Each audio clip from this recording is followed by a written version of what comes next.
Hey, Rob here for Quadratec.com. Today we're checking out the N-FAB Predator Pro side steps available for the 2018 and newer Jeep Wrangler JL. If you're looking for a step that features convenience and armor in one lightweight package, well, the Predator Pro Nerf Steps are the answer for you.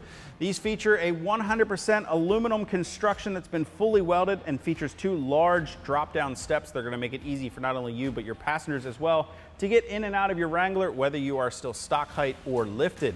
Now that large step platform even features a nice N-FAB logo that's been laser cut, along with a dimple slotted pattern to give you a great sure footing.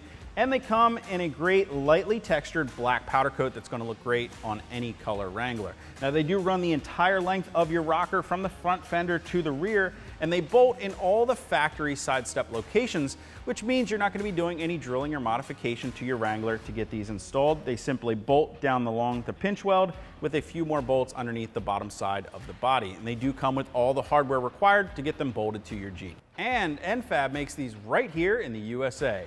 If you guys want to get more information or purchase a set of the N-FAB Predator Pro Nerf style side steps for your Wrangler, you can click on that info button to head over to Quadratec.com. Of course, if you have any comments or questions, you can leave those for us below or contact us directly at any of the options on the screen. And you want to make sure you hit that subscribe button so you're sure to catch all of our latest 2018 and newer Jeep Wrangler JL product reviews. Till next time, I'm Rob. I'll see you guys out on the trail.